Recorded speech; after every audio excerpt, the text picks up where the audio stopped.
Good afternoon, everyone. This is Queenie Clem with Queenie's Book Talk and Reviews. I am your literary ambassador. And today I have Denise Turney on my channel today. Welcome, Denise. Thank you, Queenie. Glad to be here with you and your listeners. Thank you. Can you tell us a little about yourself? Yes, I'd be happy to. I'm actually the author of 6 books. I'm working on God is Glory and Gregory the Lionhearted. Those are just in production, not yet out. Mm-hmm. And then also have written Love Pour Over Me, which is my latest out on the market now. Long Walk Up, Portia, Spiral, and Love Has Many Faces, which is sold out in print copy. But I started writing when I was a young girl, 10 years old, born and raised in Dayton, Ohio, and then we moved to Knoxville, Tennessee when I got older. And that's where I realized my love for reading started when I was very, very young.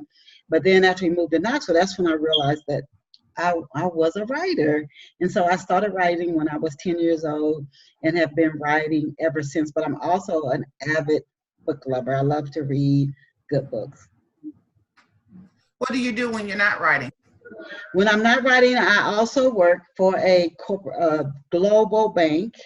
And I'm an executive assistant at a global bank. I also freelance write after the recession, I did freelance writing for different clients in different industries for 5 years. And I loved doing that as well. That's just another way to sharpen my writing skills too. All right, let's talk about your books. Okay. Go ahead. Oh, okay. So we can start with Portia, and I have a copy of Portia here. I don't know if it shows up for the readers. Portia was my debut novel. It came out in August of 1998, and this book really took off. It really did. And this is before a lot of our authors were self-publishing. People out there, Eric Jerome Dickey was out, Carl Weber came out around the same time, Zane came out, Tracy Price Thompson. I could just go on with other names. But we sort of came out together, and I see a lot of them. Zane has gone on to do phenomenally well. Carl Weber with a TV show on BET. But I used to go to events with them, and we would, do the circuits, different places together. So Portia was the one, and I self-published it and marketed Portia. But it's an inspirational story about a woman, a successful defense attorney in Chicago who's dealing with breast cancer. And she her father was active in the civil rights movement. Her mother is a highly respected, and somebody is on my door. Please. Do you work with an outline or you just write? I have used an outline. I used the outline when I worked on my book Spiral, which is a murder mystery set in Memphis, Tennessee, in the 1940s. So I used an outline then. And I started using one with Love Has Many Faces when I wrote on it as well. But I generally just write. But there are benefits to using an outline for your listeners who might also want to write or who do write, because you can know, okay, what am I going to focus on in chapter 1? You can make sure everything links. Or you can just write and see where things organically happen. I think sometimes just writing, more will come out, that if you followed an outline and you sort of confined yourself to the outline, might not come out in a story if you just write. But if you just write, you probably might have to do a little bit more editing before you turn it over to a professional editor. So what other books have you written after Portia? So Portia came out in 1998, and this was the one that really, on an underground book writing circuit, got me out there and got me known. So that was the first one. Then after Portia, I wrote Love Has Many Faces, and it sold out in print. So that book is a celebrity story set in New York City, and it's about an A-list actress, and she's just a really in-your-face type of actress, and she's made some bad decisions, and so her career is on a decline. And then she puts an ad out on paper for a roommate, and this up-and-coming playwright accepts the ad. They are so incredibly different, and it's something from one of the women's father's past that comes to haunt them later in the story. But they, even despite their differences, they build this awesome bridge of friendship. But a celebrity, mystery, there's just so much going on, and Love Has Many Faces. So that one sold out. And then Spiral is a murder mystery, and some people read Spiral and they said it scared them, but I don't think it's a scary book. It's not meant to be a scary story. It's somewhat like The Lovely Bones. Anybody who's read that book, it's kind of like that. Yeah. I love Spiral. If you like detective stories, if you a little bit of supernatural, a little bit, just a little bit of that, not a lot. It is in Spiral, but there's a powerful African American family. And if you think about the climate in the country back in the 1940s, they owned a grocery store and it was very successful. They were like the place where everybody congregated. You know, you went to church and then you went to the Tilsons, to their grocery store, and whatever they said, people listened to what they said. They were like kind of leaders in the family, but something happens when one of the sons marries into another African American family that has a lot of secrets. So that's Spiral. And then Long Walk Up, this story came to me while I was driving to work. It just came up to me, and so I was given very clear instructions on how to write this story. I didn't know it at the time, but Long Walk Up is about a little girl. She's orphaned after her mother passes, and she's in Africa, and she lives in a village. And I think she's no older than 7 years old when she's orphaned. She could stay in the village she's in, or she could go out on her own. And as a little girl, she did. I actually saw a TV show where little kids in Africa, as young as 5, they would like pick up scrap metal to find ways just to get through a day. I couldn't believe that at that age, kids would make it on their own.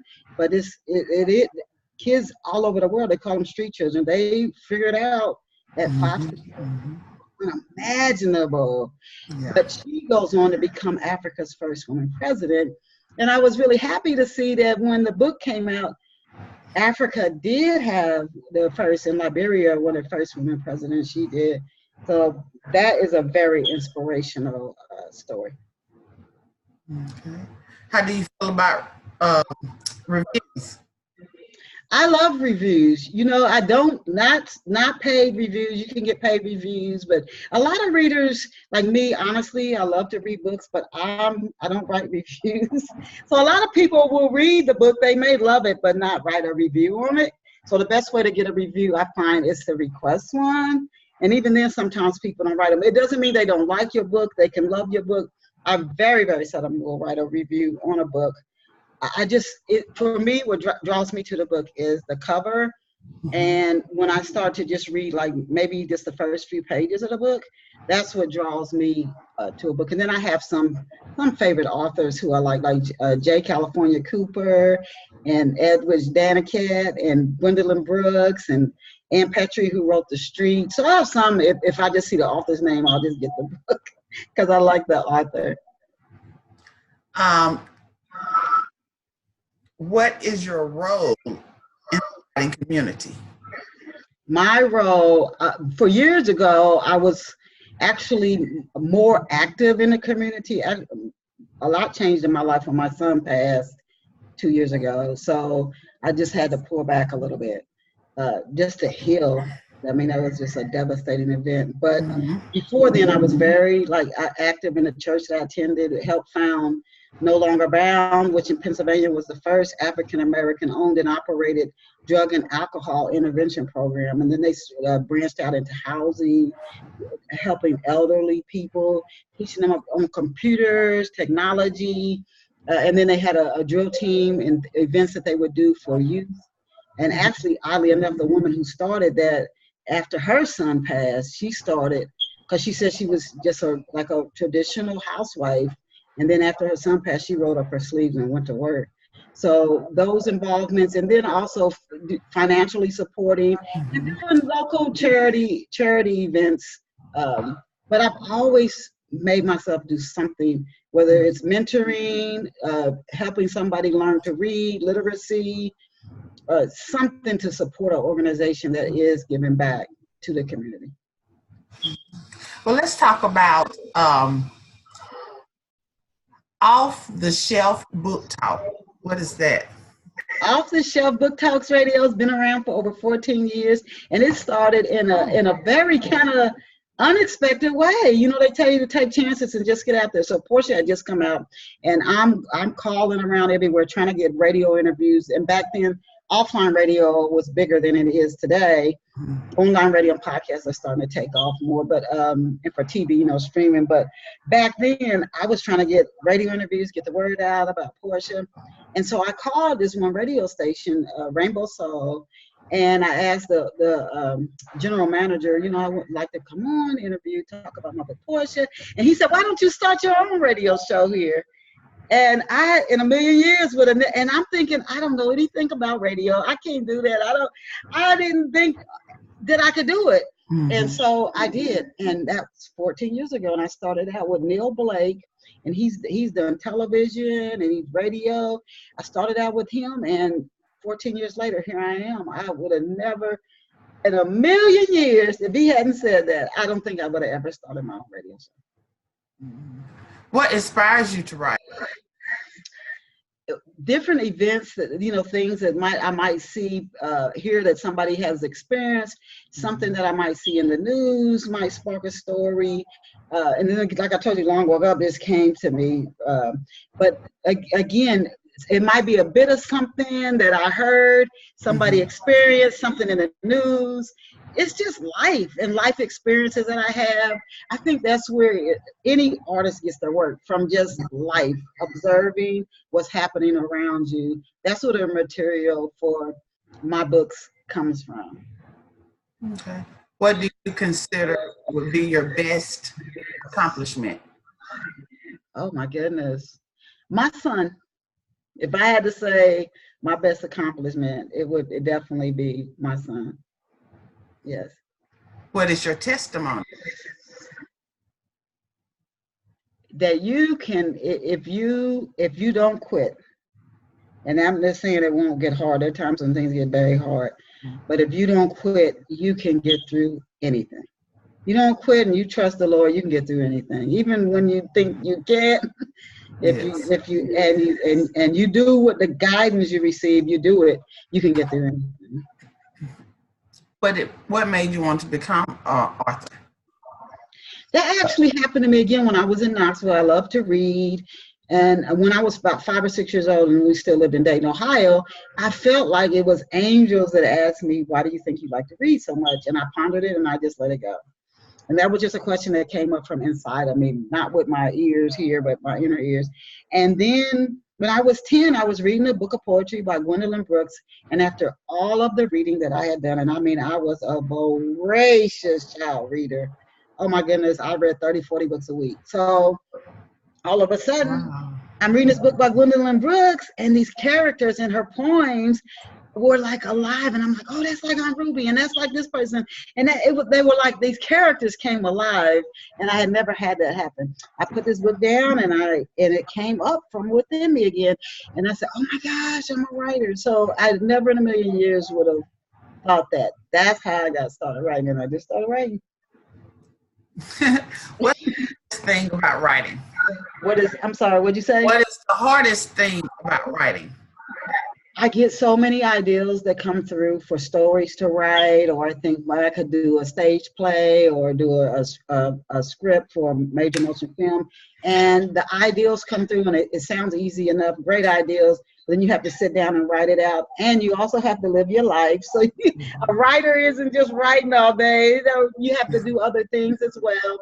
So finding the time to really take those ideas and implement them, I would say for me, that is the most challenging thing, because you have to write the book, you have to edit the book, you punt it to a professional editor, then you have to start marketing the book, then you work on another book, and you living your life on top of it. So it's just, sometimes it's just a very, very full packed schedule. I would love to be able to write on every idea I receive, but it's just, I don't know if there's enough time in the day.